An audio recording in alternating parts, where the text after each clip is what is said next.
Senator from Texas. Mr. President, before he leaves the floor, I just want to say to the senator from Mississippi how proud I am to stand here beside him as he delivers an inconvenient truth, which is our national security is not something we can take for granted. You pay for it with your treasure or your blood. That is an inconvenient truth. But the course of our nation's history, we remain the beacon of freedom, opportunity, liberty, and prosperity for the world, but we cannot take that for granted because we see everywhere we look rising threats and challenges to America's leadership role in the world, whether it's in Europe, whether it's in Asia, whether it's in the Middle East. The threats and the challenges go on and on. And what emboldens our adversaries is when they believe that we lack the resolve and commitment to do what is necessary to preserve the peace. And the way you preserve the peace is to make sure none of your adversaries want to take a chance to engage with you militarily because they know they will lose. That is what deterrence is all about. But I think the senator from Mississippi has hopefully started a really critical discussion at a critical time when we sort of lurch back and forth between continuing resolutions and appropriations process that is fundamentally broken, when in fact the money that we appropriate through that process is only about a third of the money the federal government spends. The federal government spends trillions of dollars more on mandatory programs and through the tax code.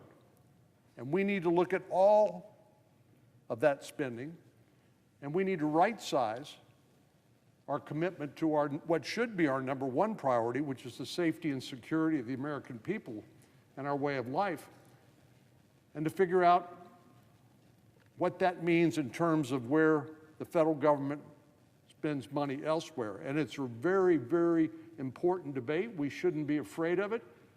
Nobody's talking about touching Social Security or Medicare. Both President Biden and President Trump have said no matter what the outcome of the election is, neither one of them want to touch it. We could argue the merits of that. Certainly those debates won't occur without bipartisan leadership like Tip O'Neill and Ronald Reagan.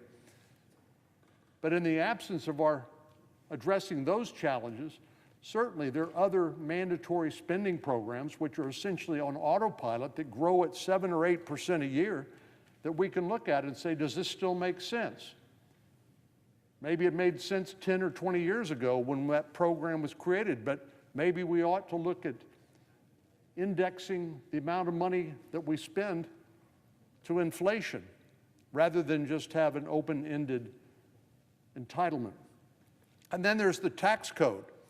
I know next year we're going to be looking at the expiration of the individual tax rates of the Tax Cuts and Jobs Act. President Biden has said he's happy to have those expire, which would result in a tax increase for 62% of American taxpayers and a $3 trillion tax increase.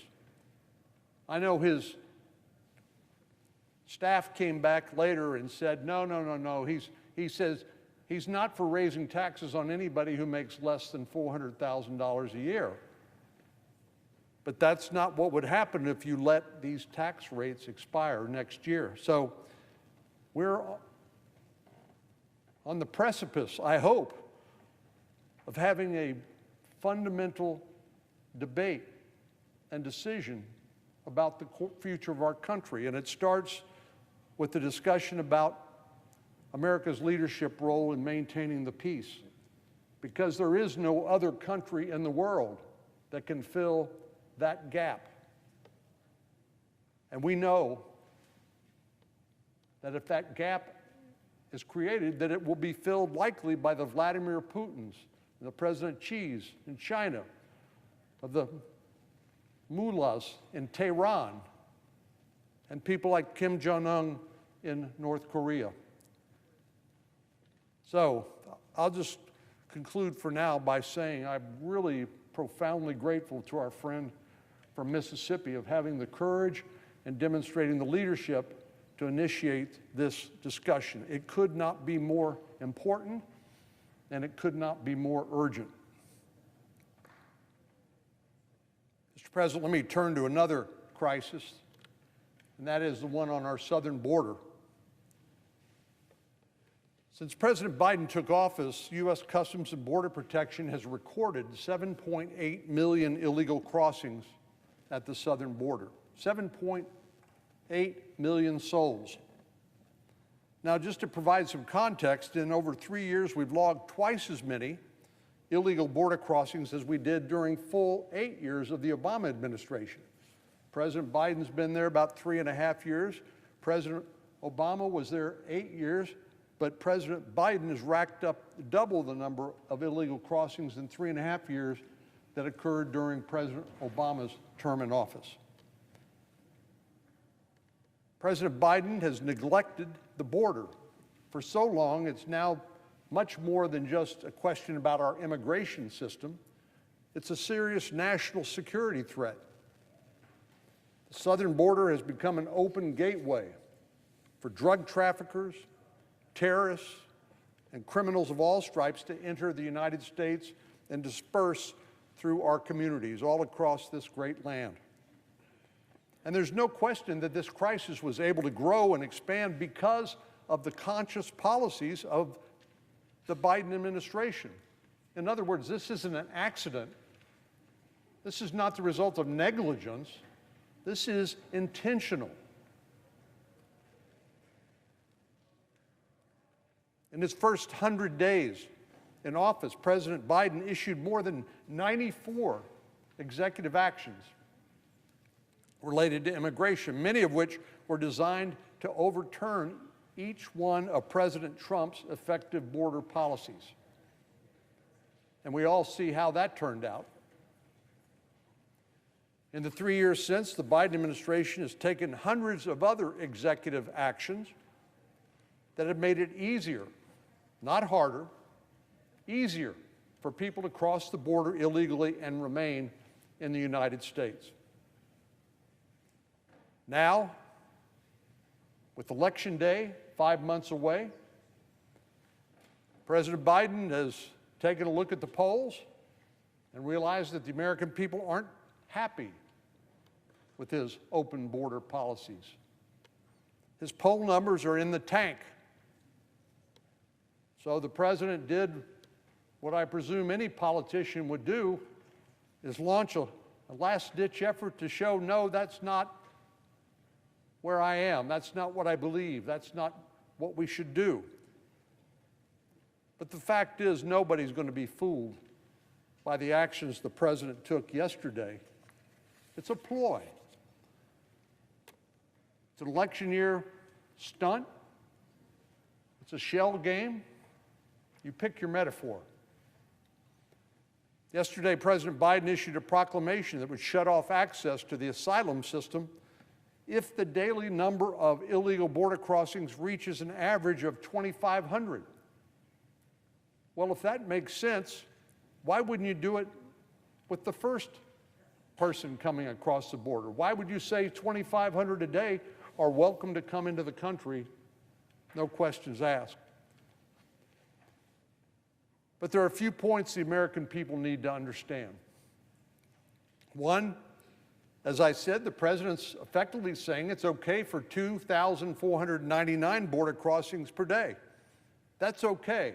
You got the green light on that. The green light is not just to the migrants, it's also to the criminal organizations that smuggle these people for millions and millions, or rather billions and billions of dollars. And that 2,499 that are being waved across the border, that amounts to more than 900,000 per year. Now, 2,499 may not seem like a big number, but 900,000 a year seems like a lot, and it is. For some reason, the 2,500th person to cross the border is a bridge too far for this administration. Now, 5 months before the general election. In my view, one illegal border crossing is one too many. Now, don't get me wrong. I believe legal immigration has been essential to America and remains so. Legal, humane, and orderly immigration policy. Very few of us and our forebears were born here. Most came from somewhere else in hope of a better life and became Americans and embraced our values and our way of life. But President Biden has outsourced his immigration policy to criminal cartels. It's madness. Secondly, the Biden administration won't likely be able to enforce these caps anyway. In other words, they're just artificial. In order to wave migrants back to Mexico or return them to their home countries, those countries have to be willing to accept them. That's what President Trump negotiated with his Remain in Mexico policy. What did President Biden do? Basically wiped it off the books. Now, it's no guarantee Mexico is going to be willing to accept these folks. What happens if Mexico says we're at capacity? My guess is those individuals will be released into the United States, which is what has happened to this point, and many will never be heard from again, unless they have the bad judgment and misfortune to commit some crime and happen to encounter U.S. law enforcement. The final point I want to make is this. The administration has been claiming for years that it doesn't have the authority to restrict illegal border crossings. Well, apparently President Biden woke up yesterday and realized he did. In fact, the president's consistently blamed Republicans, or anybody else for that fact, for lack of progress on the border issue. But by issuing this executive action, President Biden has acknowledged that he does have authorities to address this crisis on its own, even though this proclamation looks like a piece of Swiss cheese. So he could have taken action at any point in the last 3.5 years with no further action required by the Congress. There has not been a single month during the Biden administration where we saw an average of less than 2,500 illegal crossings per day. We've seen some as many as 13,000 a day. And where I come from in Texas, we are the front door through which these migrants enter. 1,200 miles of border with Mexico. Some go to Arizona, some go to California. But most of them come through Texas. During the slowest month, which was the president's first full month in office, we saw an average of 3,500 illegal crossings a day. President Biden could have stopped the wave of illegal immigration at any point in the last 3.5 years, but he simply ignored the crisis until 5 months before an election. Sounds like an election eve conversion to me. The president's latest proclamation is not an honest or serious attempt to address the border crisis. It's nothing more than a last-ditch effort to deceive voters into thinking he's gotten religion, that he's serious about it this time. It's just not credible. The American people have seen how President Biden has handled the crisis for more than 3 years, and they won't be fooled by this 11th hour gambit.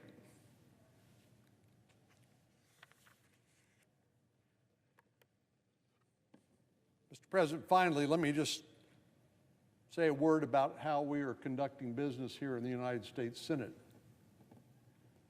When our colleagues on the other side of the aisle took the majority 3 years ago, the majority leader, the senator from New York, promised a new way of legislating. In his maiden speech as Majority Leader, he stood here on the Senate floor and he said, quote, "As the majority in the Senate changes hands, the Senate will do business differently," close quote. Well, he was absolutely right about that, but I don't think it's exactly what any of us envisioned. Under Democratic control, the Senate has turned into an unproductive body that follows a schedule that most American workers would envy. Look at the calendar this month as an example. Under the leadership of Senator Schumer, the Senate will be in session 2.5 days a week, not 40 hours, not a 40-hour work week, but 2.5 days a week. 2.5 days next week, and 2.5 days the week after that. And that's it. Then we wrap up the Senate's work for the month of June. July is just as bad when it comes to the Senate's lack of work ethic. When the Senate returns after the 4th of July, we'll be in session 1 week. We will then take a break for a week. I guess we'll be exhausted from that 1 full week back. And then we'll come back for a 2-week work period. Then, yes, you guessed it, the Senate will gavel out until after Labor Day. We'll be exhausted by those 2.5-day work weeks and then the sprint to the August recess. Including this week, which is almost finished, the Senate's only scheduled to be in session for 9 weeks before the election. That's 5 months off. We'll be in session 9 weeks. Election Day is exactly 5 months away, and the Senate is not breaking any records for our productivity or our willingness to take on hard problems that seem to surround us everywhere. Given the fact that we're only working a maximum of 4 weeks, that's on the rare occasion where we actually are not working four days a week. On the rare occasion we're not working 2.5 days. My staff calls these Miracle Mondays, where we don't actually come back and start voting until Tuesday evening, and then we're out of here Thursday afternoon. But on the rare occasion we're working 4 days a week, that doesn't leave much time to get the American people's work done. And trust me, we have a lot of work to do. One of the things that I think is an insult to the American people is, given the lack of productivity or the lack of willingness to deal with the challenges that face us, Senator Schumer schedules a vote on contraception this afternoon, as if this were somehow controversial. Contraception is legal, to my knowledge. It's not in any jeopardy. And yet, Senator Schumer wants to schedule a show vote that suggests that somehow it is, maybe striking fear or anxiety in the minds of some people, that is in jeopardy. It's just absurd. And it's a waste of time. And it's a distraction from doing the other things that we should be doing that are so important. We need to pass all 12 government funding bills before the end of September. We need to pass the defense authorization bill, something we've done more than 60 years in a row. And then the farm bill. That's 14 separate bills that need to pass in the next 9 weeks. So will we do it? No. So with this lengthy to-do list, why is the Senate wasting its time? The time we're actually in session. Well, like most weeks, we spent the majority of this time voting on more of President Biden's nominees. Before the Senate gavels out this evening, we'll take another partisan show vote, as I said, that was teed up by the Majority Leader. This is just the latest example of a show vote. Last month, the Majority Leader teed up a vote on a border bill that was already rejected by the Senate. When it came up for a second vote, it received even fewer votes. Democrats who voted for the bill now voted against it. What was that all about? The majority leader knew the bill would fail a second time, but wasted the Senate's valuable and limited time voting on it anyway. So here we go again, having another useless, non-productive show vote, this time on contraception, which is not in doubt. As the American people know, the right to contraception is not in jeopardy. I don't think that's breaking news. Apparently it is to the majority leader. Contraception is available in every state in America, and there's no legitimate effort to change that. Democrats are using their power as the majority party to engage in fear-mongering. That's a mouthful, fear-mongering, to further their own political agenda. The bill before the Senate goes far beyond protecting access to contraception, and this is where there will be some bona fide differences of opinion.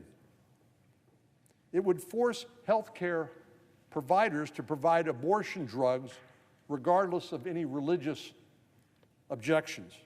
The Supreme Court has made very clear, as a matter of conscience or religious beliefs, people do not believe they should participate in this, they cannot be required to do so.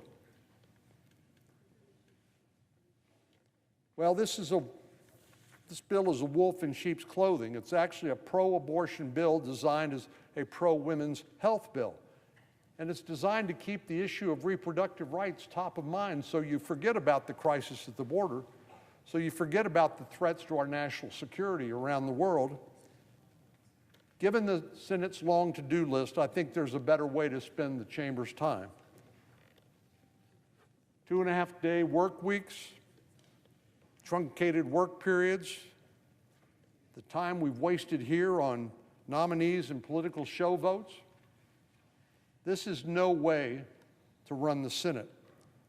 And it's certainly not the way Republicans will do things if we regain control of the chamber next year. Mr. President, I yield the floor.